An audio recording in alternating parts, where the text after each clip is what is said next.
Hello all you RNG loving cosmonauts, as always I am Cosmic and today we're going to be reviewing Has Been Heroes, which is a roguelike game developed by Frozen Byte and published by Gamer Trust Games. The game places you in the role of a merry band of heroes who are a little bit past their prime, and your sole objective is to escort the two princesses to school, and in between the king's castle and their school is just about a horde of evil, because that's just the way it is. Evil has been brought back into the world, and so there's a ton of undead, skeletons, demons, zombies and all that lovely stuff in between you and the school. The game's story does not take itself seriously at all, and it's all in a light-hearted manner. The character design, the visual design, the audio design, it is very much in a playful and light tone. That is not, however, representative of the gameplay.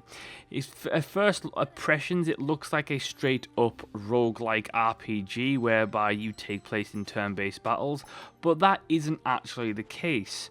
The battles are in real time, and it is a lane-based combat system, whereby once you attack with a hero, you can then switch that hero out with another hero into that lane, and you can perform multiple combos.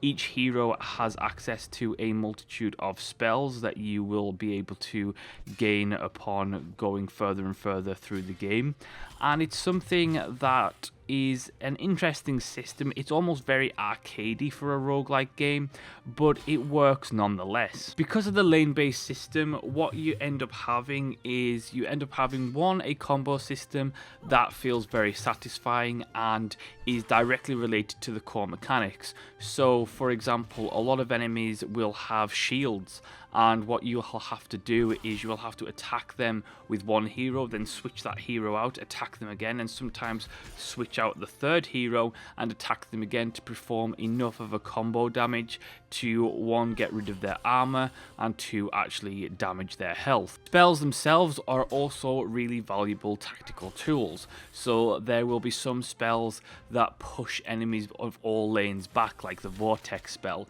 and what's critical about these spells is that they are very useful in certain situations. Now, while they don't cost any mana, they do have a cooldown period, so using the correct spell at the correct situational time is very important to winning battles, otherwise you're just going to get swamped with enemies. In terms of the lane system, it also adds a little bit of strategic depth as well as a management simulation, in part because you have to really carefully manage where the enemies are coming, making sure that you're dealing with the immediate threat, and that gets more and more complicated as you go through. For example, when a boss battle comes, not only do you have the average hordes of enemies coming at you in all three lanes, but you're also going to have a very strong boss in one of the lanes, and you have to make sure that you're managing to keep them away from your heroes, because if they get too close, it is likely that they're going to take some damage or die. And that is pretty much where the fun ends for Has Been Heroes. This game has so many core design problems that I just could not believe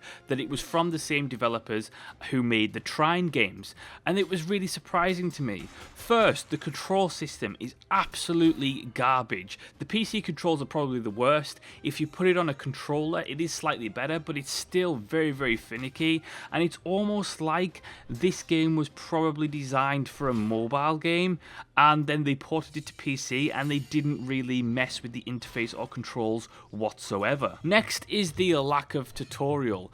The tutorial in this game is absolutely barely non-existent. It is bare bones. It basically tells you how to switch lanes, and that is about it. It doesn't offer any information in terms of abilities, what kind of tactics you should be using, or indeed, basic gameplay things that you probably should know, like how to find out what your equipment is, how to change out equipment. It basically tells you, here's how you attack, and that's about it, which is very problematic for newer players. One of my major issues with Has Been Heroes is the fact that, yes, it does a good job of basically capturing or embodying the spirit of a roguelike, but doesn't really have the core features of a roguelike that I would come to expect, especially when it comes to progression. Now, while you can have new spells and new equipment, it really does lack the not only permanent progression, because especially when there's permadeath for multiple runs, but you don't have any individual hero and character progression. There's no hero skills, there's no abilities, there's no way to improve your HP or your attack damage or anything like that. You basically have items and you have spells, and that's pretty much it. On top of that, you have a system that just really does not seem balanced in terms of difficulty progression. Now, I love a good difficult roguelike as much as the next person. I love dying multiple times, starting over, trying different things.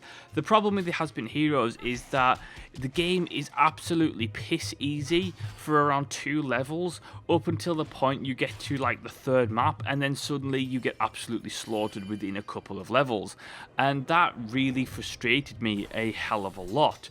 Then you also have a system in terms of exploration that, unlike most roguelike or roguelites where you end up exploring the map and you can backtrack and go different routes to make sure that you've got everything and you've had every encounter and level up your heroes and that kind of thing, in this it penalizes you for going back.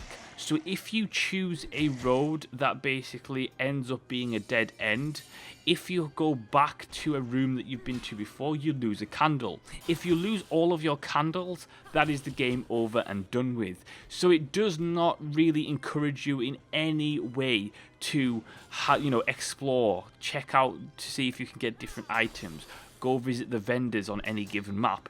It penalizes you. It actively penalizes you for trying to explore any given level, and that really annoyed me a great deal. The whole point of roguelikes and roguelites is that you are supposed to be able to take risks. Risks equals reward. So if I want to go exploring a level, I risk getting chopped up by an enemy. That's the point, but I also have the reward of, if I overcome that particular fight or that particular exploration, then I get a reward for that, whether it be XP, progression, items, spells, it doesn't really matter. But that's the point. It's risk versus reward in roguelites. That's the core foundation of them. And this just actively penalizes you for taking any kind of risk.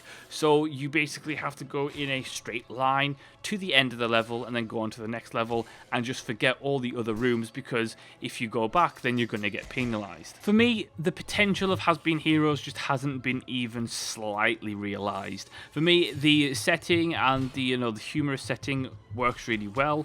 I love the art style, love the sound.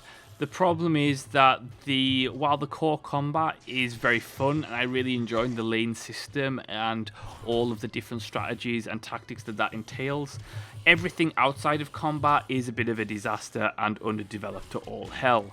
This would probably have worked much better if you had a system whereby you could go to towns outside of combat, recruit new heroes, have an in-depth character progression system. You had, a better tutorial.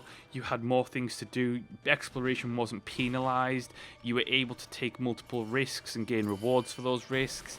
And it's just something that it does not feel fleshed out at all, and everything outside the core combat is just not executed well in the slightest. Overall, for me, I cannot recommend it. I feel that if you are interested in this game because you like roguelikes or roguelites, then certainly pick it up on a sale.